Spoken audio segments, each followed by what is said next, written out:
Tetapi tidak semua kultivator ascendant berhasil, tingkat keberhasilannya hanya 50%. Hanya setelah mencapai level di atas ascendant atau jika negara kultivasi peringkat 5 naik ke peringkat 6, bagian jiwa seseorang dapat diambil dengan aman. Yun Kuei-ji tidak dapat mengambil bagian jiwanya, bahkan, sejak negara Suzaku tiba, tidak ada yang berhasil mengambil bagian jiwa mereka. Ini ada hubungannya dengan segel Situnan. Meskipun segel di Cultivation Planet Crystal mencegah Suzakus di masa depan mengendalikan planet ini, itu juga menghentikan siapapun untuk dapat mengambil bagian jiwa mereka ketika mereka mencapai tahap naik. Di beberapa planet kultivasi yang lebih kuat, seperti yang dikendalikan oleh negara-negara kultivasi peringkat 7 atau 8, ada sekte yang cukup kuat untuk menyamai planet kultivasi peringkat 6. Sekte-sekte ini telah menemukan cara untuk menghindari Cultivation Planet Crystal. Jika bukan itu masalahnya, tidak akan ada perselisihan di dalam aliansi kultivasi. Saat ini, jauh di ruang angkasa di sebuah planet besar, banyak sinar lampu pedang terbang melintasi langit. Orang-orang ini tidak bertempur tetapi bergegas ke suatu tempat. Planet ini terlalu besar, itu 10 kali ukuran planet Suzaku, dan dengan planet sebesar ini, secara alami akan ada lebih banyak manusia. 5 planet kecil mengorbit planet besar ini. Ada juga banyak kultivator yang tinggal di masing-masing dari mereka. Bahkan ada planet yang lebih kecil lebih jauh dengan formasi kuat yang melindungi mereka. Planet terbesar, yang ada di pusat, adalah planet Tianyun. 5 planet yang lebih kecil berada di bawah kendali planet Tianyun, yang merupakan planet peringkat 7. Adapun planet yang lebih kecil, mereka adalah planet pribadi kultivator yang sangat kuat. Kecuali orang-orang diundang secara pribadi, tidak ada yang bisa memasukinya. Planet Suzaku terlalu kecil dibandingkan dengan ini. Ada banyak sekte di planet Tianyun, tapi tentu saja yang paling menonjol adalah sekte nasib surgawi. Sekte nasib surgawi mengatakan bahwa segala sesuatu dalam hidup tergantung pada nasib. Semuanya sudah diatur, jadi kamu tidak bisa memaksanya dan kamu tidak bisa menghindarinya. Dekrit sekte ini memberi mereka perasaan transendental. Orang yang menetapkan dekrit ini adalah seseorang yang dihormati oleh mayoritas penduduk di planet Tianyun, dia adalah Maha Melihat. Pada saat ini, Sang Maha Melihat membuka matanya dari penanaman pintu tertutupnya. Dia memiliki ekspresi lembut di wajahnya, dan meskipun memiliki rambut putih, dia tidak terlihat tua, memberinya nuansa transendental. Matanya yang cerah menunjukkan lebih banyak energi daripada mata banyak anak muda. Tidak ada tanda kematian padanya, dia dipenuhi dengan vitalitas tanpa akhir. Dia saat ini berada di pagoda nasib surgawi takdir sekte. Pada saat ini, kedua matanya mengungkapkan cahaya misterius dan dia bergumam pada dirinya sendiri. Ketika aku mengunjungi seorang teman lama, aku melewati planet kultivasi semi sia-sia dan bertemu seorang anak. Anak ini mampu memahami domain hidup dan mati dari siklus reinkarnasi dan berusaha mencapai tahap formasi jiwa. Tidak banyak orang bisa melakukan ini, jadi ketika aku melihat bahwa kultivasinya kurang, aku memberinya petunjuk dan berkata bahwa aku akan menerimanya sebagai murid kehormatan aku selama 100 tahun. Hari ini aku tiba-tiba memiliki perasaan, aku percaya bahwa anak ini akan segera tiba. Aku tidak tahu tingkat kultivasi dia saat ini, tetapi jika dia berhasil sampai di sini, jika tingkat kultivasinya tidak setidaknya pada tahap akhir formasi jiwa, aku akan kecewa. Olseer merenung sedikit sebelum sedikit menggelengkan kepalanya dan menutup matanya lagi. Di dalam makam Suzaku, Wang Lin melambat dan menjaga indera ilahi dalam kisaran yang lebih kecil dari sebelumnya. Ada terlalu banyak bentuk kehidupan di sekitar sini, dan beberapa di antaranya akan sulit ditangani Wang Lin kecuali dia menggunakan bendera 1 miliar jiwa-jiwa. Dia bergerak dengan sangat hati-hati. Setiap kali dia mendeteksi bahaya, dia akan segera mengubah arah dan mengitarinya. Ini menyebabkan perjalanannya sangat melambat. Pada hari ini, apa yang muncul sebelum Wang Lin adalah 2 gunung yang menusuk langit. Di antara kedua gunung itu ada jalan kecil tanpa ujung yang terlihat yang mengarah ke kedalaman kedua gunung itu. Kedua gunung itu dikelilingi oleh hutan yang lebat. Sementara Wang Lin berdiri di kaki 2 gunung, dia merenung sedikit dan matanya berbinar. Dia sudah berada di bagian dalam makam selama beberapa hari sekarang. Menurut perhitungannya, pusat tempat ini harus melalui jalan setapak. Namun, di sepanjang jalan, Wang Lin jelas bisa merasakan bahwa semakin dekat ia pergi ke pusat, semakin banyak bentuk kehidupan yang ada di sana. Beberapa yang lebih kuat bukanlah hal-hal yang bisa ditangani Wang Lin. Setelah merenung sejenak, Wang Lin berjalan menuju jalan kecil di antara 2 gunung. Dia sangat berhati-hati dengan setiap langkah dan terus-menerus memperhatikan sekelilingnya.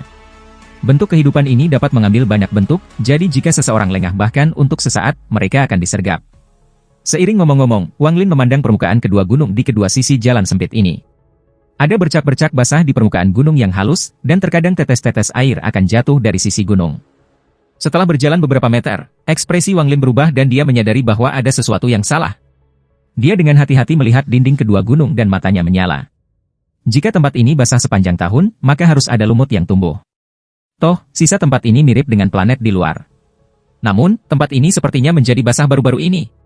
Tangan kanan Wang Lin menunjuk ke wajah salah satu gunung dan jarinya segera menggali ke dalamnya, menciptakan lubang sedalam 1 inci. Setengah inci luar lubang itu basah, tetapi setengah inci terakhir kering. Tanpa ragu, Wang Lin dengan cepat mundur. Dalam sekejap mata, dia sudah keluar dari jalan kecil, dan tepat saat dia mundur, air di dinding gunung mulai bergerak. Air keluar dari dinding dan tetesan air jernih mulai mengambang di atas jalan kecil. Ini adalah tetesan air yang tak terhitung jumlahnya, setidaknya puluhan ribu dari mereka, dan masing-masing dari mereka mewakili sepotong jiwa. Tetesan air ini terkondensasi menjadi sosok manusia. Air bergerak secara misterius dan akhirnya mengambil bentuk seorang wanita. Wanita ini terlihat normal, tetapi dia mengeluarkan aura aneh. Setelah dia muncul, dia menatap dingin Wang Lin dan perlahan berkata, "Kamu tidak bisa masuk ke dalam." Wang Lin perlahan mundur. Satu-satunya bentuk makhluk hidup yang paling tidak ingin ia kacaukan adalah yang terbuat dari air. Jenis ini adalah bentuk kehidupan paling sulit untuk dihadapi. Meskipun yang di depannya hanya sekuat kultivator formasi jiwa, masih akan sulit baginya untuk berurusan dengannya. Air adalah zat yang bisa mengumpulkan dan menyebar, meskipun dia bisa menyegilnya, sangat sulit untuk mendapatkan semuanya. Beberapa hari yang lalu, Wang Lin menemukan bentuk kehidupan berbasis air dan dia harus menyerah dan bergerak di sekitarnya pada akhirnya. Inilah sebabnya mengapa dia pernah memperhatikan bahwa ada kemungkinan bahwa air, berdasarkan life form ada di sini, dia mundur tanpa ragu-ragu. Saat dia mundur, dia menyebarkan akal ilahi untuk memeriksa apa yang lebih jauh di jalan. Sebelumnya, perasaan ilahinya tidak menyebar banyak untuk menghindari masalah yang tidak perlu, tetapi sekarang setelah bentuk kehidupan air telah menunjukkan dirinya, dia menyebarkannya tanpa ragu-ragu dan terkejut. Jauh ke dalam jalur gunung, dia melihat seseorang. Ini seseorang yang dia kenal. Orang ini saat ini berjuang melawan makhluk hidup air dan berada di atas angin. Namun, ketika dia melihat bentuk kehidupan air yang dilawan orang ini, dia merasakan keakraban dengannya. Perasaan ini tidak kuat, tetapi ada di sana. Hati Wang Lin bergetar saat dia mundur. Setelah wanita yang terbuat dari tetesan air melihat Wang Lin kembali, dia dengan cepat bergerak lebih dalam ke gunung. Wang Lin berdiri di luar gunung dan merenung. Ada yang tidak beres. Mengapa bentuk kehidupan air itu memberi aku perasaan ini? Aku tidak memiliki akar roh air, jadi bagian jiwa aku tidak bisa berada di dalam bentuk kehidupan air. Ini aneh. Wang Lin sedikit mengerutkan kening. Dia berkeliaran sebentar dan ketika dia akan pergi, ekspresinya tiba-tiba berubah dan dia berbalik. Tiba-tiba dia merasakan sakit di hatinya. Seolah-olah ada sepotong jiwa di dalam sana, dengan lemah memanggilnya untuk meminta bantuan. Wan Er. Wang Lin terkejut dan dia mengerti. Wan Er berada di dalam surga menantang manik-manik, dan surga menantang manik ada dalam dirinya jiwa. Secara alami, ini memberinya kemampuan untuk mendeteksi bagian jiwa Wan Er. Mata Wang Lin menjadi dingin. Kali ini dia tidak ragu-ragu untuk terbang ke kedalaman 2 gunung. Tepat ketika dia memasuki jalan setapak, wanita yang menghalangi dia sebelumnya mengambil bentuk lagi untuk menghalanginya. Dia mengangkat tangan kanannya dan melambaikannya. Segera, sejumlah besar tetesan air memenuhi jalan kecil itu. Mata Wang Lin menjadi dingin. Tanpa sepatah kata pun, dia mengeluarkan pedang surgawi sementara tidak memperlambat sama sekali dan melemparkannya ke depan dengan teriakan. Setelah itu, dia mengarahkan tangan kirinya di antara alisnya. Tubuh Wang Lin gemetar sejenak ketika jiwa asalnya keluar dari tubuhnya. Jiwa asalnya lebih dari 100 kaki, itu menyusul pedang surgawi dalam sekejap dan terus menerjang. Di hampir sekejap mata, jiwa asal Wang Lin menerobos tubuh wanita itu dan pedang surgawi menembus tubuhnya. Wanita itu mengerang kesedihan saat potongan jiwa yang membentuk tubuhnya runtuh dan tersebar, tetapi jiwa asal Wang Lin sudah memasuki tubuhnya. Jiwa asalnya terbagi dari 1 menjadi 2, kemudian dari 2 menjadi 4, dan dari 4 hingga 8 sampai jiwa asalnya telah terpecah menjadi bagian-bagian kecil yang tak terhitung jumlahnya yang memasuki setiap bagian jiwa. Pada saat yang sama, sebuah teriakan datang dari jiwa asal Wang Lin, "Sil!" Dalam sekejap, pembatasan yang tak terhitung muncul dari jiwa asal Wang Lin dan menyegel masing-masing potongan jiwa. Kemudian dia mereformasi jiwa asalnya dan terbang menuju tubuhnya yang masih terbang ke arah ini karena momentum. Mata Wang Lin menyala saat jiwa asalnya kembali ke tubuhnya. Tangannya mengulurkan tangan dan pedang surgawi terbang kembali ke genggamannya. Memegang pedang surgawi, Wang Lin menyerbu ke kedalaman gunung. Tak lama setelah Wang Lin pergi, tetesan yang dia segel semua muncul. Tetesan air berubah menjadi gas dan berkumpul bersama untuk membentuk kembali wanita itu. Bentuk kehidupan air hanya dapat disegel untuk sesaat, hampir tidak mungkin untuk benar-benar menutupnya. Mata wanita ini sangat tajam saat dia melihat ke kedalaman gunung. Tubuhnya berubah menjadi air sekali lagi saat dia mengisi daya setelah Wang Lin. Wang Lin bergerak sangat cepat, jadi dia tiba jauh di dalam gunung dalam beberapa saat singkat. Ada seorang lelaki bungkuk dengan setengah pakaiannya sobek. Ada banyak tato bercahaya di tubuhnya. Ada tato yang mengambang di udara sebelum dia membentuk segel dengan masa air di tengah. Air ini sepertinya mendidih. Ada tanaman berdaun 8 di dahi lelaki tua itu, dan ia mengeluarkan energi tato yang kuat. Pria tua bungkuk itu berkata, aku tidak bisa membunuhmu, tapi aku bisa memperbaiki semua bagian jiwa ini yang memungkinkanmu untuk mengambil bentuk. Butuh beberapa saat untuk pulih, jadi kamu tidak akan bisa mengejarku lagi. Orang tua ini adalah orang yang mengejar Wang Lin ke dalam keretakan spasial kembali di Immortal Graveyard. Pada akhirnya, dia mengandalkan hubungannya dengan roh leluhur untuk akhirnya diselamatkan oleh klannya.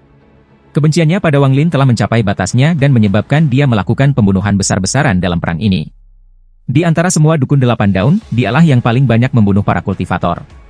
Penampilan Wang Lin mengejutkan pria tua itu. Dia harus menjaga semua perhatiannya pada bentuk kehidupan air atau dia akan mati, jadi dia tidak melihat Wang Lin mendekat. Juga, tingkat kultivasi Wang Lin jauh lebih tinggi dari sebelumnya. Inilah sebabnya orang tua itu tidak mendeteksi Wang Lin. Ini kamu. Mata orang tua itu segera menjadi dingin ketika dia melihat Wang Lin dan dia tertawa. Dia menunjuk tato di depannya dan itu langsung dibebankan ke Wang Lin. Wang Lin mendengus dingin. Dia tidak berhenti sama sekali setelah dia tiba di sini. Hampir pada saat yang sama lelaki tua itu memperhatikannya, dia berteleportasi di sebelah tato yang menjebak makhluk hidup air dan mengayunkan pedang surgawi. Dengan dentuman keras, banyak retakan muncul pada tato yang menyegel air dan mereka hancur satu persatu. Orang tua bungkuk itu meraung saat dia menuju Wang Lin. Tangannya terulur ke arah Wang Lin dan di tengah telapak tangannya adalah tato yang sangat kuno. Mata Wang Lin berbinar. Tanpa sepatah kata pun, dia mengulurkan tangan dan bendera 1 jiwa-jiwa muncul. Tanpa menyerang, bendera 1 miliar jiwa dapat mengejutkan musuh manapun. Orang tua bungkuk itu tidak bisa membantu tetapi berhenti sejenak. Ini, jantungnya bergetar. Dia merasa seperti dia tahu bendera ini dan tidak bisa menahan diri untuk tidak merasa takut. Wang Lin mengibaskan bendera 1 jiwa-jiwa, menyebabkan serangkaian ratapan hantu untuk melarikan diri ketika pecahan-pecahan jiwa menerpa. Ratapan paling keras datang dari kilin ungu yang mengeluarkan raungan yang bahkan menembus langit yang tinggi. Tepat setelah itu muncul, ia membuka mulut ganasnya dan mencoba melahap orang tua itu. Di belakang kilin ada lebih dari 10 jiwa utama transformasi jiwa. Seluruh ngarai dikelilingi oleh pecahan jiwa dan mereka semua menyerang orang tua itu. Orang tua bungkuk itu diam-diam mengutuk dan mundur tanpa ragu-ragu. Jika hanya ada beberapa fragmen jiwa transformasi jiwa, dia tidak perlu terlalu khawatir. Lagi pula, sebuah fragmen jiwa tidak bisa dibandingkan dengan seorang kultivator sejati. Bahkan jika ada 3 atau 4 dari mereka, dia setidaknya akan dapat melarikan diri atau bertarung dengan macet. Tapi ada terlalu banyak dari mereka untuk ditangani oleh seseorang dari level kultivasinya saat ini. Kilin ungu itu sangat menakutkan, hanya dengan melihatnya membuat hatinya bergetar. Menambahkan itu, ada banyak fragmen jiwa yang lebih lemah. Setelah memperhitungkan semua itu, tidak mungkin dia akan bertarung, jadi dia cepat-cepat melarikan diri. Dia tidak akan pernah menduga bahwa bocah kecil yang bisa dengan mudah dia bunuh 100 tahun yang lalu telah mencapai tahap transformasi jiwa dan memiliki bendera 1 jiwa-jiwa yang ditakuti oleh klan abadi Forsaken. Orang tua bungkuk itu bahkan bisa merasakan bahwa sejumlah besar fragmen jiwa memiliki aura klan immortal kirinya. Itu pasti anggota klannya yang ditangkap dan dimurnikan dalam perang saat itu. Saat pria tua itu mencoba melarikan diri, wanita yang mengejar Wang Lin tiba. Ketika dia melihat pemandangan di dalam ngarai, matanya menyala. Dia berubah menjadi air dan diam-diam bergerak ke arah orang tua itu. Wang Lin tidak punya waktu untuk peduli dengan orang tua itu. Dia terus mengayunkan pedang surgawi di penjara tato. Serangkaian suara gemuruh terdengar ketika tato semakin banyak hancur. Bentuk kehidupan air yang terperangkap di dalamnya berubah dari masa air menjadi seorang wanita. Ketika Wang Lin melihatnya, hatinya bergetar. Wanita ini mirip dengan Li Muan. Dengan satu ayunan terakhir dari pedang surgawi, Wang Lin menghancurkan penjara sepenuhnya. Wanita di dalam mengeluarkan tawa ceria dan melarikan diri dari penjara. Wang Lin sudah tahu ini akan terjadi, jadi tidak mungkin dia membiarkannya melarikan diri. Satu-satunya masalah adalah bahwa wanita ini jauh lebih kuat daripada yang mencoba menghentikannya sebelumnya, dia hampir sekuat kultivator transformasi jiwa tahap pertengahan. Menambah tubuhnya yang abadi, dia sangat sulit untuk ditangani. Bahkan lelaki tua itu tidak bisa membunuhnya, dia hanya bisa menjebaknya sementara. Begitu wanita yang mirip dengan Li Muan mencoba melarikan diri, Wang Lin menarik napas dalam-dalam dan dengan satu pikiran, semua fragmen jiwa terhubung untuk membentuk jaring. Selain beberapa jiwa utama yang mengejar pria tua itu, sisanya semua berkumpul di sini. Aura yang kuat datang dari semua sisi, kemudian wanita itu dengan tenang melihat sekeliling sebelum tatapannya mendarat pada Wang Lin. Dia tertawa dan berkata, kamu menyelamatkan aku, namun sekarang kamu menjebakku. Apa yang kamu inginkan? Wang Lin dengan dingin bertanya, apakah kamu ingin mati atau hidup? Wanita itu tersenyum dan tertawa. Tidak ada yang bisa membunuhku di sini. Bahkan jika kamu menjebak aku hanya perlu menghabiskan sedikit waktu untuk melarikan diri. Mata Wang Lin menjadi dingin dan dia berkata, bendera jiwa, sekering. Dengan itu, semua fragmen jiwa dengan cepat menyatu dengan jiwa primer. Dalam hampir sekejap mata, semua fragmen jiwa menghilang, hanya menyisakan 6 jiwa utama dengan kekuatan di luar tahap akhir dari kultivator transformasi jiwa tetapi tidak sekuat kultivator Ascendan. Keenam jiwa utama mengepung wanita itu dan menatapnya dengan dingin. Wang Lin berkata, hancurkan. Dengan satu kata, 6 jiwa utama semuanya bergerak dan menyerang dengan berbagai mantra dan teknik. Wanita itu tertawa ketika tubuhnya hancur dan serpihannya terbang ke segala arah. Wang Lin sedang menunggu ini karena hanya ketika tubuhnya terbelah menjadi tetesan air dia dapat menemukan potongan jiwa Limuan. Namun, seperti Wang Lin dan 6 jiwa utama bergerak, seluruh ngarai bergetar. Gemetar ini datang dari tanah. Tidak hanya di sini, tetapi seluruh makam Suzaku bergetar sekarang. Saat goncangan berlanjut, suara robekan bisa terdengar dari langit. Seolah-olah ada tangan raksasa merobek langit terbuka. Keretakan spasial yang tak terhitung jumlahnya muncul di langit. Angin dingin yang keluar dari mereka bisa membekukan seseorang. Keretakan spasial ini tidak seperti yang ada di luar, dengan itu, kamu bisa masuk dengan aman jika kamu mencapai tingkat kultivasi tertentu. Tempat ini berbeda.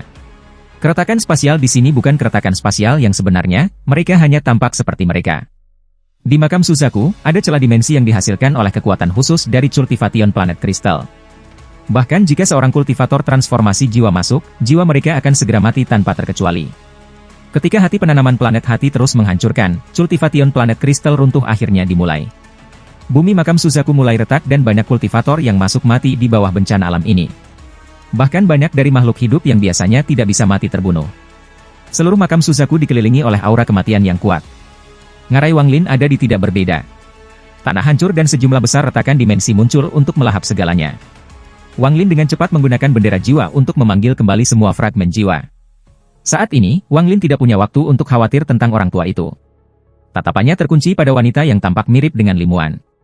Sekarang wanita itu dalam keadaan shock, jadi dia mengungkapkan ekspresi ngeri yang belum pernah dia tunjukkan sebelumnya. Tubuhnya perlahan-lahan runtuh dan kemudian, dengan keras, tubuhnya berubah menjadi tetesan air yang tak terhitung jumlahnya. Tetesan air yang tak terhitung jumlahnya juga runtuh. Ini adalah kematian nyata baginya. Wang Lin bergerak seperti kilat saat ia menghindari banyak celah dimensional dan tiba di hadapan masa tetesan air. Tangan kanannya mengulurkan tangan dan meraih tetesan air sebening kristal. Pada saat dia menyentuh tetesan itu, dia merasa seperti telah menyentuh Limuan. Begitu dia meraih tetesan air, dia segera mundur, tetapi keretakan dimensi diam-diam muncul di hadapannya. Dengan suara merobek, sepotong besar pakaian Wang Lin menghilang. Keringat dingin menutupi dahi Wang Lin saat dia dengan hati-hati menghindari celah dan akhirnya meninggalkan ngarai. Getaran ini hanya bertahan 10 napas waktu, tetapi setelah 10 napas ini, seluruh makam Suzaku berantakan. Keretakan yang tak terhitung jumlahnya telah muncul di tanah dan langit, dan banyak tempat berada di ambang kehancuran. Sejumlah kecil fluktuasi energi spiritual dapat menyebabkan bencana. Siapapun yang terperangkap dalam keretakan akan mati. Pada saat ini, makam Suzaku menjadi jauh lebih berbahaya daripada sebelumnya. Runtuhnya cultivation planet kristal tidak terjadi di instan tapi perlahan seiring waktu. Ini semua dikendalikan oleh suku Ezi, ini adalah permainan yang disebabkan kegilaannya. Setelah tanah berhenti bergetar, barisan pegunungan tempat Wang Lin berada sekarang datar. Seolah-olah semua yang baru saja terjadi sebelum gemetar adalah mimpi. Angin sepoi-sepoi menguapkan keringat dingin dari dahi Wang Lin saat rasa takut memenuhi hatinya. Dia melihat kehancuran di bawahnya. Ada celah yang akan membuka dan menutup. Dia menekan potongan jiwa Limuan ke dahinya dan memasukkannya ke surga menantang manik. Kemudian dia mengambil napas dalam-dalam dan perlahan-lahan terbang pergi ke kejauhan. Saat dia terbang, matanya tiba-tiba menyala dan dia melihat ke arah jajaran gunung yang runtuh. Pria tua bungkuk itu berada di atas beberapa kerikil, tetapi hanya setengah dari tubuhnya ada di sana. Jiwa asal lemahnya berjuang untuk meninggalkan tubuhnya. Dalam musibah yang baru saja terjadi, dia kehilangan setengah dari tubuhnya dan juga jiwa asal tatonya. Saat ini Wang Lin's tatapan mendarat padanya, mata pria tua itu mengungkapkan kepanikan. Dia dengan cepat meninggalkan tubuhnya dan hendak melarikan diri. Mata Wang Lin menjadi dingin. Dia mendengus dingin dan dengan cepat mengejar orang tua itu. Jiwa asal lelaki tua itu sangat lemah, jadi itu bukan pengejaran, tapi kemudian keretakan tiba-tiba muncul di hadapannya tanpa suara. Orang tua itu menjerit nyaring dan mencoba untuk mundur bangun, tapi dia sudah terlambat. Seluruh jiwa asalnya ditelan oleh keretakan oval, dan ketika itu menghilang, begitu pula jiwa asal lelaki tua itu. Wang Lin dengan cepat berhenti. Dia diam-diam merenungkan dan kemudian mengangkat kepalanya untuk melihat ke kejauhan. Setelah satu putaran kehancuran, makam Suzaku ini menjadi sangat tidak stabil. Jika dia ceroboh sesaat, dia bisa mati, jadi dia mulai ragu. Sesaat kemudian, Wang Lin menghela nafas dan terbang ke kejauhan. Planet Suzaku, Laut Setan. Laut Setan adalah salah satu tempat pertama yang diserang oleh klan abadi Forsaken. Setelah semua, itu sangat dekat dengan markas Forsaken Immortal Clan. Juga, kabut yang bertindak sebagai penghalang alami selama puluhan ribu tahun menghilang, dan karena serangan dari beberapa negara lain, Laut Setan berantakan. Pada kondisi saat ini, ia tidak memiliki cara untuk menolak klan abadi yang dikalahkan, sehingga akhirnya ditaklukkan oleh mereka. Saat ini ada seseorang yang berdiri di luar Chaotic Broken Stars di Laut Setan. Orang ini diliputi aura yang mematikan dan sosoknya tidak bisa dilihat dengan jelas. Ada gambar kerangka muncul di sekelilingnya, menciptakan hampir kerangka hutan. Dia menatap Chaotic Broken Stars dengan ekspresi ragu-ragu. Pembalasan ilahi bukan dari seorang kultivator kuno, itu hanya seorang junior yang memurnikan harta kuno. Pria tua ini telah melakukan perjalanan ke seluruh planet dalam beberapa ratus tahun terakhir ini dan belum dapat menemukan kultivator kuno, sehingga perut aku menjadi sedikit lapar. Hanya di sini aku bisa mencium aroma penanam kuno, tapi tempat ini terlalu berbahaya. Haruskah aku pergi atau tidak? Orang ini merenung sedikit, kemudian matanya menyala sebelum dia mulai menggelengkan kepalanya dan bergumam pada dirinya sendiri, lupakan saja. Aku tidak bisa membuang hidup aku untuk selera aku. Luka aku agak pulih, jadi sekarang saatnya meninggalkan planet Suzaku. Jika aku ditemukan oleh si Tunan itu, tidak mungkin aku bisa menang melawannya dalam kondisiku saat ini. Matanya menjadi dingin ketika dia bergumam, aku ingin tahu bagaimana teman lamaku Sword Saint Ling Tianho lakukan di planet Tianyun. Aku harus pergi menemuinya. Mungkin aku bisa memintanya untuk membantu aku menangani si Tunan dan mendapatkan keberadaan manik misterius itu. Tepat pada saat ini, matanya menyala, lalu dia melihat ke kejauhan dan berkata, bahkan saat itu kamu suka menyembunyikan kepala saat ekor kamu terlihat. Lama tidak bertemu, Oh Jun. Tawa serak datang dari kehampaan. Tak lama kemudian, langit menjadi gelap. Sejumlah besar air laut muncul di langit dan bergerak lebih dekat seperti pasukan kavaleri 10.000 orang.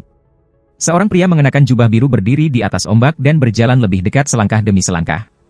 Ada pola bunga emas disulam di jubah pria ini, itu terlihat sangat rumit. Keserakahan. Mungkinkah kamu memikirkan tempat ini juga? Meskipun penampilan pria ini biasa-biasa saja, ada sedikit kekejaman di matanya. Orang yang dikelilingi oleh aura maut mendengus dan berkata, kamu membuatku jengkel hanya dengan melihatmu. Jika kamu suka tempat ini, kamu bisa masuk. Aku pergi. Dengan itu, dia menghilang dan terbang ke cakrawala. Pria di atas air laut mulai merenung dan kemudian melompat turun. Dia mendarat di luar Chaotic Broken Stars. Air laut di bawahnya berubah menjadi kristal yang kemudian dia telan. Aneh, keserakahan ini tidak pernah pergi ke tempat manapun tanpa harta. Kemanapun dia pergi pasti memiliki harta. 10.000 tahun yang lalu, ketika aku datang ke planet Suzaku, dia sudah lama berada di sini. Meskipun dia baru pulih dari cedera, mungkinkah itu benar-benar untuk tempat ini? Pria itu merenung sedikit sebelum berjalan ke Chaotic Broken Stars. Di lautan darah di kedalaman tanah dewa kuno, di satu-satunya pilar yang tersisa duduk seorang pria dengan kepala, rambut merah darah berantakan. Dia tiba-tiba mengangkat kepalanya. Mata setan itu bisa dilihat di bawah rambutnya yang berantakan. Mata merahnya yang merah bisa mengguncang hati semua makhluk hidup. Dia tersenyum kejam. Yang lain datang, hari ketika aku, Tuo Sen, pelarian akan segera datang, segera. Wang Lin, kau harus menjaga warisan ilmuku agar tetap aman agar aku dapat mengambilnya kembali. Tanpa warisan kekuatan aku, warisan pengetahuan kamu tidak akan berguna. Juga, warisan pengetahuan kamu tidak lengkap, ada satu kristal pengetahuan yang ada di tangan aku. Aku menghabiskan bertahun-tahun dan begitu banyak upaya untuk akhirnya menemukan kristal pengetahuan yang tersembunyi ini. Setelah melebur dengannya, aku teringat banyak hal. Aku bisa merasakan kekuatan misterius yang tumbuh di dalam inti planet ini selama bertahun-tahun. Kekuatan ini mirip dengan pertumbuhan bayi dewa kuno, kekuatan ini adalah apa yang kultivator kamu sebut sebagai cultivation planet crystal. Aku dapat menggunakan objek ini untuk memecahkan segel aku dan kemudian aku dapat menggunakan teknik pertukaran jiwa untuk meninggalkan tempat ini. Aku harus berterima kasih kepada Tusi. Ketika ia memilih tempat ini untuk membagi kesadarannya, beberapa penduduk asli menjadikannya dewa. Ini semua dicatat dalam kristal pengetahuan terakhir. Tusi menanggapinya dengan memberi mereka tempat persembahan dewa kuno. Meskipun tak terhitung tahun telah berlalu dan ras pribumi telah tiada, benteng terakhir dari klan abadi yang ditinggalkan adalah sisa kurban dewa kuno yang tersisa. Jika aku pergi ke sana, aku bisa menggunakan beberapa mantraku. Seorang junior dari klan abadi yang tidur di sana, dan untuk mendapatkan cultivation planet crystal, aku berkorban banyak untuk mendorongnya dari tahap 11 daun ke tahap 12 daun. Ini memungkinkannya untuk menghancurkan klan immoral yang dipotong dari segel dan membunuh jalan mereka ke dunia kultivasi. Semua ini telah berjalan sesuai dengan rencanaku, dan lokasi cultivation planet crystal akhirnya dibuka. Wang Lin, utusanku akhirnya bertemu lagi denganmu. Meskipun kamu telah banyak berubah, bagaimana mungkin aku, Tuo Sen, melupakan kamu? Perasaan ilahi kamu telah terukir di hati aku. Tidak peduli di mana kamu berlari, aku dapat menemukan kamu. Tuo Sen mengangkat kepalanya dan mulai tertawa. Tawanya memenuhi seluruh lautan darah, menyebabkan gelombang besar melonjak melintasi laut. Matanya bersinar merah. Merah dari matanya tampak beberapa kali lebih tebal dari darah laut. Wang Lin, hari di mana aku, Tuo Shen, melarikan diri sudah dekat. Setelah aku melahap kamu, aku akan menjadi Dewa Kuno Bintang 8. Pada saat itu, siapa dalam sistem ini yang akan menjadi lawanku? Saat Tuo Shen tertawa, beberapa suara mencicit datang dari lautan darah. Dua monyet kecil muncul dan bergerak di sebelah Tuo Shen. Kedua mata monyet kecil ini melepaskan cahaya merah iblis. Pada saat ini di makam Suzaku, mata lelaki tua dengan senyum menyeramkan bersinar merah. Mata monyet di bahunya bahkan lebih merah. Ketika monyet kecil itu mencicit, lelaki tua itu berhenti sejenak dan melihat ke kejauhan. Matanya bersinar merah sekali lagi. Dia datang. Pria tua itu akan pindah ketika monyet di bahunya mengeluarkan geraman. Tapi pria tua itu berhenti sejenak sebelum berbalik. Sasarannya adalah pusat makam Suzaku. Ketika lelaki tua itu terbang menjauh, si monyet kecil memandang ke depannya dan matanya bersinar merah. Orang tua ini sangat cepat, orang ini tampaknya bisa mendeteksi kapan keretakan itu akan muncul, jadi dia dengan mudah menghindarinya. Meskipun dia bergerak sangat cepat, tidak ada bahaya baginya. Singkatnya setelah pria tua itu pergi, seberkas cahaya terbang dari kejauhan dan Wang Lin mendarat. Dia melihat kemana lelaki tua itu dan mulai merenung. Wang Lin merenung sedikit sebelum terbang ke kejauhan. Dia memiliki indera ilahinya menyebar dan berjalan dengan sangat hati-hati. Keretakan membuatnya sakit kepala karena dengan mereka di sekitar, ia tidak punya pilihan selain bergerak perlahan. Dalam 2 hari terakhir, Wang Lin melewati banyak tempat yang hancur oleh keretakan. Dia melihat cekungan di kejauhan dengan aura pedang menusuk yang menusuk langit seperti pedang. Dia memindai area dengan indera ilahi dan menemukan bahwa ada lebih dari 10.000 cekungan di sini. Mereka menutupi area yang sangat luas sehingga dia bahkan tidak bisa melihat di mana itu berakhir. Ada pedang panjang yang menusuk ke setiap baskom. Meskipun setengah dari pedang itu ada di bawah tanah, Wang Lin jelas bisa merasakan niat pedang yang kuat. Potongan jiwa logam, Wang Lin merenung. Dia telah berada di dalam makam Suzaku untuk beberapa saat, dan semuanya sangat berbeda dari yang dikatakan si Tunan padanya. Wang Lin tidak bisu, dia sudah memiliki spekulasi sendiri tentang mengapa ini terjadi. Aku khawatir bahwa makam Suzaku sebenarnya adalah cultivation planet kristal itu sendiri. Aku berada di makam Suzaku dan juga di dalam cultivation planet kristal. Inilah sebabnya mengapa semua makhluk aneh ini lahir di makam. Inilah mengapa keretakan aneh itu muncul ketika cultivation planet kristal mulai pecah. Keretakan ini adalah runtuhnya kristal planet kultivasi. Ekspresi Wang Lin suram saat dia melihat kecekungan di depannya. Namun, ini masih hanya spekulasi sendiri, dia harus pergi ke pusat tempat ini untuk mengkonfirmasinya. Jika gunung itu ada di sana, maka dia salah, tetapi jika tidak, maka dia benar. Wang Lin merenung sedikit, lalu dia menyebarkan indera ilahi dan hatinya bergetar. Di tengah-tengah daerah ini adalah sebuah baskom besar yang ditutupi oleh lapisan es biru tua, jadi tidak ada yang bisa melihat apa yang ada di dalamnya. Namun, maksud pedang di sini adalah yang terkuat, itu menembus langit dan mengeluarkan aura sombong. Aura ini bukan sesuatu yang bisa dimiliki oleh pedang terbang biasa. Wang Lin secara pribadi melihat sesuatu dengan aura yang sama kembali di alam surgawi. Bagaimana mungkin tempat ini memiliki hal seperti itu? Wang Lin menatap cekungan di depannya. Wastafel menutupi area yang terlalu besar, sehingga akan memakan waktu terlalu banyak untuk berkeliling. Akan ada bentuk kehidupan lain di sepanjang jalan, jadi ada perbedaan dalam jumlah bahaya. Juga, benda di lembah tengah memberinya perasaan yang akrab.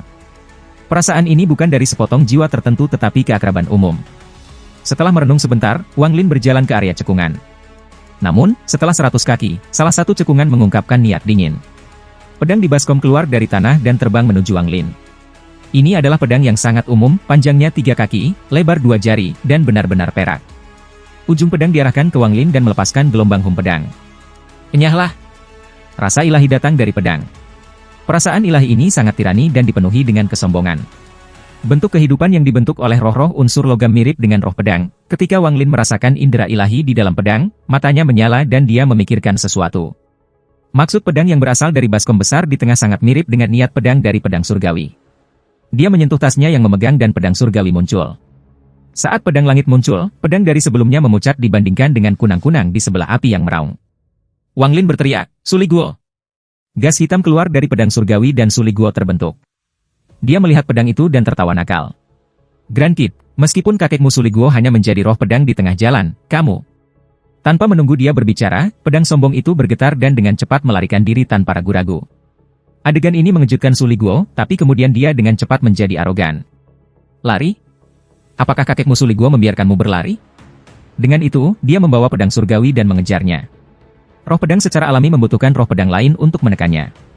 Wang Lin mengangkat kakinya dan berjalan ke depan. Su Liguo membuka jalan untuk Wang Lin. Semua pedang harta yang mereka lewati keluar tetapi berlari setelah melihat Su Liguo. Adegan ini sangat aneh, seolah-olah semua pedang harta itu takut pada Su Liguo. Mata Wang Lin bersinar saat dia dengan tenang menyaksikan semua ini dan terus berjalan ke depan. Su Liguo sangat bersemangat saat dia mengaum. Dia akan terbang ke sana-sini dengan pedang surgawi sambil mengeluarkan raungan yang bersemangat. Satu demi satu pedang harta keluar dari baskom dan berkumpul di baskom tengah. Sesampai di sana, mereka tidak lagi melarikan diri tetapi melayang di sana, melepaskan niat pedang yang kuat dan aura dingin. Sepanjang jalan, Wang Lin dengan cepat terbang menuju pusat dengan Su Liguo memimpin di depan. Semakin dalam ia pergi, semakin sedikit keretakan yang ia temui. Akhirnya, dia mulai bergerak dengan kecepatan penuh dan menyerbu ke pusat seperti meteor. Beberapa jam kemudian, baskom besar di tengah mulai terlihat. Ratusan pedang terbang melayang di atas lembah tengah, melepaskan niat pedang mereka. Wang Lin bisa merasakan niat pedang yang kuat dari sini. Su Liguo berhenti dan tidak berani bergerak maju. Dia memandang Wang Lin dengan senyum yang menyenangkan dan berkata, "Tuan, kamu melihat bahwa aku tidak mengendur sama sekali di sepanjang jalan dan menggiring semua roh pedang ke sini untuk kamu. Sekarang tidak banyak yang tersisa untuk aku lakukan. Bagaimana kalau aku kembali ke pedang sampai kamu menghapus semua roh pedang itu? Aku akan keluar setelah itu." Dengan itu, Su Liguo dengan cepat kembali ke pedang surgawi. Namun, ketika setengah dari tubuhnya kembali ke dalam pedang, Wang Lin mengambil pedang dan melemparkannya bersama dengan Su Liguo ke dalam kumpulan pedang harta karun. Su Liguo menjerit ketika dia dengan cepat mundur kembali ke pedang surgawi dan hendak mengendalikannya untuk melarikan diri. "Jika kamu tidak dapat menerobos tempat ini untuk aku, maka akan sia-sia untuk membuat kamu." Suara dingin Wang Lin menggema di telinganya. Dia diam-diam mengeluh dan mengutuk Wang Lin di dalam hatinya. Namun, dia tidak berani mencoba melarikan diri lagi. Dia menggigit peluru. Dia mengendalikan pedang surgawi dan menyerbu ke arah gerombolan pedang harta karun yang lebat seperti orang gila sambil mengeluarkan raungan setan. Raungannya keluar melalui pedang langit, membuat mereka menjadi pedang yang gemetar. Senjata pedang ini bisa menembus langit yang tinggi dan menyebabkan semua pedang berharga membuat jalan. Pada saat ini, kabut biru yang menutupi baskom mulai bergerak dan pisau setengah bulan melayang keluar. Wang Lin menunjukkan ekspresi kecewa. Ketika dia merasakan aura yang mirip dengan pedang surgawi, hal pertama yang dia pikirkan adalah kekayaan. Meskipun dia tahu itu tidak mungkin, perasaan itu tidak akan hilang. Sayangnya, item di depannya bukanlah wealth tetapi pisau setengah bulan. Sejak zaman kuno, pedang dan pedang sama-sama terkenal, tetapi pedang memiliki harga diri mereka dan pedang memiliki kegemaran mereka sendiri. Tidak apa-apa jika itu hanya potongan logam biasa, tapi begitu mereka mendapatkan semangat, mereka tidak bisa hidup berdampingan. Bahkan pedang yang bisa membuat pedang yang tak terhitung jumlahnya menyembahnya untuk hidup berdampingan dengan pedang, dan bilah ini tidak sederhana. Tapi tidak peduli betapa luar biasanya bilah ini, itu masih terbuat dari potongan-potongan jiwa yang tak terhitung jumlahnya, jadi tidak mungkin untuk membawanya. Bahkan jika dia berhasil mengambilnya begitu dia meninggalkan cultivation planet kristal, itu akan hancur berkeping-keping jiwa dan mereka akan kembali ke pemiliknya. Wang Lin diam-diam menghela nafas. Dia akan mengangkat tangannya untuk memanggil kembali pedang surgawi dan menyerbu keluar dari tempatnya ketika dia tiba-tiba menatap ke pedang misterius itu. Itu tidak benar. Roh pedang itu tidak dibuat oleh potongan jiwa yang tak terhitung jumlahnya tetapi hanya satu. Wang Lin mengambil napas dalam-dalam. Dia telah melihat banyak bentuk kehidupan sejak dia tiba di sini, dan semuanya terbuat dari potongan jiwa yang tak terhitung jumlahnya. Tak satu pun dari mereka yang terbuat dari hanya satu bagian jiwa seperti roh pedang ini. Ketika pedang setengah bulan terbang keluar dari baskom, semua pedang di sekitarnya mengeluarkan pedang, seolah-olah mereka memberi hormat kepada tuan mereka sebelum mundur. Su Liguo melihat pisau setengah bulan dari dalam pedang langit dan mulai menjadi gugup. Dia selalu menjadi kucing yang ketakutan, jadi setelah melihat semua pedang lain mundur, dia ingin tunduk juga tetapi takut pada Wang Lin. Gemetarnya ditransmisikan ke pedang surgawi, menyebabkannya bergetar sedikit. Pisau setengah bulan muncul di sebelah pedang langit dengan menggunakan beberapa metode misterius. Dengan ding, pedang langit didorong mundur, tetapi tidak ada satu goresan pun di atasnya. Su Liguo menjerit dan terbang ke arah Wang Lin tanpa ragu-ragu. Wang Lin mengerutkan kening. Dia selalu tahu bahwa Su Liguo adalah kucing yang ketakutan, tetapi dia tidak berpikir Su Liguo akan berlari tanpa berkelahi. Tangan kanan Wang Lin mengulurkan tangan dan pedang surgawi terbang ke genggamannya. Pada saat ini, pisau setengah bulan dengan cepat ditutup. Wang Lin dengan cepat mundur dan pada saat yang sama mengayunkan pedang, menciptakan gelombang energi pedang yang bertabrakan dengan pisau setengah bulan. Dengan keras, energi pedang bertabrakan. Dengan pedang setengah bulan, tapi pedang setengah bulan tidak rusak sama sekali. Sebaliknya, itu bersinar lebih terang dan lebih dingin saat mengirimkan pesan akal ilahi. Tinggalkan jiwanya, kamu, pergi. Setelah pesan akal ilahi dikirim, bilah setengah bulan tiba-tiba tumbuh hingga tingginya 100 kaki dan mengirimkan gelombang energi bilah yang membelah surga. Mata Wang Lin menyala. Saat dia mundur, dia mengangkat pedang langit untuk menghalanginya. Energi pedang itu mendekat dan dengan keras, Wang Lin tertiup kembali. Menggunakan kekuatan ini, Wang Lin mundur. Kekuatan energi bilah itu sekuat serangan kekuatan penuh dari kultivator Soul Transformation tahap akhir. Tanpa menggunakan bendera jiwa 1 miliar jiwa, tidak mungkin Wang Lin bisa menyamakannya. Wang Lin dengan cepat mundur. Dia tidak melarikan diri dengan cara yang sama ketika dia datang tetapi ke arah yang berlawanan, dia masuk lebih dalam ke makam Suzaku. Gelombang pesan akal ilahi dikirim dari mata pedang. Itu memerintahkan semua pedang harta karun untuk mengejar Wang Lin. Wang Lin bergerak sangat cepat saat dia melewati satu baskom demi baskom lainnya. Pedang harta yang tak terhitung jumlahnya mengejarnya dengan pedang setengah bulan di belakang. Pedang langit sudah disingkirkan, sehingga ia bisa terbang dengan sekuat tenaga. Harta karun itu pedang dari cekungan di depannya semua terbang dan mendekatinya, mengelilinginya sepenuhnya. Mata Wang Lin bersinar ketika tangan kanannya mengulurkan tangan dan bendera satu jiwa-jiwa muncul. Bendera jiwa berubah menjadi kabut hitam dan mengelilingi Wang Lin, menyebabkan kecepatannya meningkat beberapa kali lipat. Pedang harta karun yang datang kepadanya dari depan semuanya terjawab, tetapi mereka dengan cepat berbalik untuk mengejarnya. Pada saat ini, ada lautan pedang harta yang tak ada habisnya di belakang Wang Lin. Mereka menciptakan niat pedang yang bisa menghancurkan surga. Aura dingin yang mereka ciptakan menyebabkan suhu turun begitu banyak sehingga bahkan es pun muncul. Rasanya seperti pedang Hums adalah satu-satunya yang tersisa di dunia, pedang Hums mengguncang langit dan bumi. Suara ini sangat keras sehingga para kultivator dalam jarak puluhan ribu kilometer semua mendengar ini. Banyak kultivator terbang ke lokasi ini untuk melihat apa yang terjadi. Masing-masing pedang mengeluarkan suara pedang dan aura dingin. Ketika semua pedang bergabung, mereka tampaknya telah membentuk pedang kuno yang abadi. Sinar energi pedang dilewati oleh Wang Lin dari belakangnya. Wang Lin, yang dikelilingi oleh bendera jiwa, bergerak seperti awan asap. Meskipun banyak energi pedang masih mendarat padanya, mereka semua diblokir oleh bendera jiwa. Hanya ketika energi pedang dari pisau setengah bulan ditutup, Wang Lin mengambil pedang surgawi untuk memblokirnya. Seluruh situasi ini sangat menarik bagi Wang Lin, itu membuatnya mengingat masa lalu ketika dia diburu oleh orang lain ketika tingkat kultivasinya masih rendah. Tepat pada saat ini, dua sinar cahaya terbang ke arah Wang Lin. Mereka berhenti 5.000 km jauhnya, tetapi ketika mereka memperhatikan apa yang terjadi, mereka dengan cepat berbalik untuk melarikan diri. Wang Lin tertawa ketika dia berbalik dan melihat pedang harta yang tak terhitung jumlahnya di belakangnya dan setengahnya.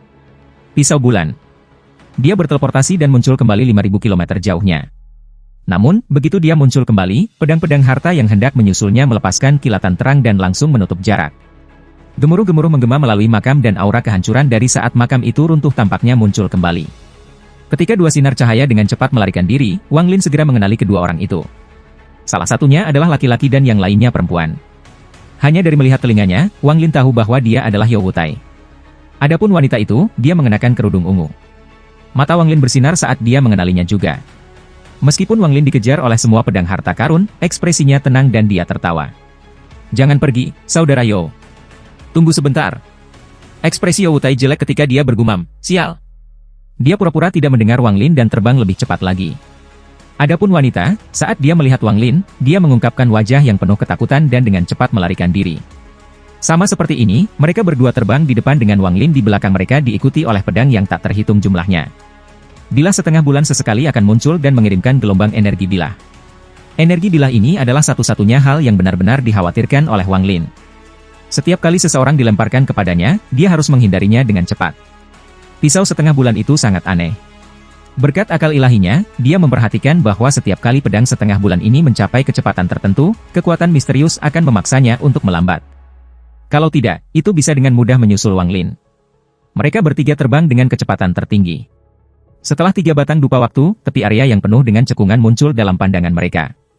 Mata Wang Lin menyala dan dia segera berteleportasi. Ketika dia muncul kembali, dia sudah berada di tepi area. Begitu dia muncul, dia segera dituntut tanpa jeda sesaat. Yao Wutai sedikit ragu sebelum mengejar Wang Lin. Adapun wanita itu, dia ragu-ragu sedikit sebelum memilih arah lain dan berpisah dari Yao Wutai. Pedang harta semua berhenti di sini, hanya bilah setengah bulan yang tidak berhenti sama sekali dan menyerbu keluar dari area lembah. Setelah pedang setengah bulan meninggalkan cekungan, kecepatannya tiba-tiba meledak. Kekuatan misterius yang memperlambatnya tampaknya telah melemah, menyebabkan kecepatannya mencapai tingkat yang tak terbayangkan. Dalam sekejap mata, pedang setengah bulan melewati Yao Wutai dan menerjang ke arah Wang Lin. Dahi Yao Wutai dipenuhi keringat dingin. Ketika bilah melewatinya, dia tidak memperhatikannya sama sekali, dia hanya merasakan angin kencang dan melihat titik hitam menghilang ke cakrawala. Barang apa itu? Kecepatan yang sangat cepat. Setidaknya puluhan kali lebih cepat dari sebelumnya. Hati Wutai terkejut ketika dia mengejar Wang Lin dan bilahnya. Saat Wang Lin terbang menjauh, dia harus melambat karena dia meninggalkan daerah cekungan. Keretakan mulai tampak semakin sering. Setelah menghabiskan waktu menghindari celah, dia memilih untuk berhenti di atas gunung. Ketika dia melihat ke kejauhan, dia bisa melihat gunung mengeluarkan cahaya berwarna pelangi. Gunung ini tampak persis sama dengan gunung roh yang digambarkan si Tunan padanya. Hampir seketika setelah dia berhenti, raungan gemuruh terdengar dari kejauhan. Wang Lin sudah siap dan segera teleport 10.000 kaki jauhnya. Dengan suara keras, gunung yang baru saja dirobohkan. Dengan kilatan cahaya biru, bilah setengah bulan terbang keluar dari puing-puing. Pada saat yang sama, pesan ilahi keluar dari bilah setengah bulan. Tinggalkan dia, di sini. Tubuh Wang Lin menghilang lagi, tapi kali ini dia merasakan sakit dari lengan kirinya. Ketika ia muncul kembali 10.000 kaki jauhnya, lengan baju di lengan kirinya hilang dan luka muncul. Kecepatan yang sangat cepat. Setelah Wang Lin muncul kembali, ia berteleportasi lagi. Dia tidak berani melakukan teleportasi terlalu jauh, karena jika dia berakhir di dekat celah, itu akan berbahaya. Akibatnya, setiap kali Wang Lin berteleportasi, akan ada kilatan cahaya biru dan tempat Wang Lin baru saja akan runtuh. Pedang setengah bulan itu tampaknya sudah gila mengejar Wang Lin. Dengan cepat, Wang Lin diteleportasi 10.000 kaki jauhnya dan segera pindah ke samping. Kemudian keretakan diam-diam muncul di sebelah tempatnya. Tepat setelah Wang Lin berteleportasi, kilatan cahaya biru menembus di mana dia berada. Segala sesuatu di jalur cahaya biru dihancurkan, termasuk gunung, bumi, dan bahkan beberapa celah yang muncul sebelum semuanya runtuh. Melihat ini menyebabkan tengkorak Wang Lin geli. Dia sekali lagi berteleportasi tanpa ragu-ragu. Kali ini dia merasakan sakit dari kaki kanannya dan darah segar keluar darinya. Setelah muncul 5 km jauhnya, tangan kanan Wang Lin menggosok lukanya, menyebabkannya menutup dan darahnya menghilang. Harta seperti apa ini? Jejak keserakahan muncul di mata Wang Lin. Dia hanya pernah melihat kecepatan semacam ini pada satu hal lain, dan itu adalah jiwa keempat dari bendera jiwa. Setelah membandingkan keduanya, kecepatan mereka hampir persis sama, hanya kekuatan bilah yang lebih kuat. Lagi pula, ditusuk oleh jarum mungkin menyakitkan, tetapi dipukul oleh pisau mungkin menyebabkan kepala kamu berguling-guling di tanah. Ini terbuat dari hanya satu bagian jiwa. Kepada siapa pecahan jiwa ini memiliki kekuatan unsur logam yang sedemikian kuat? Bilah ini adalah harta karun. Tubuh Wang Lin menghilang lagi, dan segala sesuatu di sekitar tempat dia baru saja runtuh sekali lagi. Bilahnya menjadi lebih cepat dan Wang Lin segera menjadi tidak mampu mengikutinya. Jika dia ceroboh sesaat, dia akan terluka. Sekarang dia tahu mengapa Zhu Kuezi sangat menakutkan jiwa keempat. Aku harus menjadikannya milikku. Mata Wang Lin bersinar ketika dia mengeluarkan pedang surgawi. Dengan satu gerakan, Su Liguo dipaksa keluar dari pedang surgawi olehnya. Su Liguo, tahan dengan itu untuk sementara waktu seperti yang kamu lakukan dengan leluhur klan setan raksasa. Begitu aku mendapatkan bagian jiwaku kembali, aku akan datang dan menyelamatkanmu. Dengan itu, Wang Lin melambaikan tangannya dan Su Liguo terbang ke udara. Su Liguo menjerit dan hendak melarikan diri ketika pedang bulan setengah menangkapnya dan mereka menghilang. Teriakan Su Liguo datang dari kejauhan. Tuan, jangan lupa untuk menyelamatkan aku, mata Wang Lin bersinar saat dia memegang pedang surgawi. Dia dan Su Liguo terhubung, sehingga dia bisa merasakan di mana dia berada. Juga, roh pedang itu seharusnya tidak menyakiti Su Liguo karena punya niat lain. Dan Su Liguo adalah iblis, jadi dia tidak mudah dihancurkan. Saat ini dia sedang terburu-buru dan tidak punya waktu untuk berurusan dengan pisau saat ini. Dengan Su Liguo sebagai umpan, dia akan memiliki banyak waktu di masa depan untuk mendapatkannya. Setelah dia menyingkirkan pedang surgawi, dia melihat gunung berwarna pelangi di kejauhan dan hendak terbang ke sana. Namun, tepat pada saat ini, ekspresinya berubah dan dia berbalik untuk melihat gunung terdekat. Di sana dia melihat sosok merah. Sosok ini dipenuhi dengan kekosongan dan kesepian. Dia berdiri di sana seperti kupu-kupu merah yang ingin pergi bersama angin tetapi dipaksa untuk tetap tinggal. Kupu-kupu merah.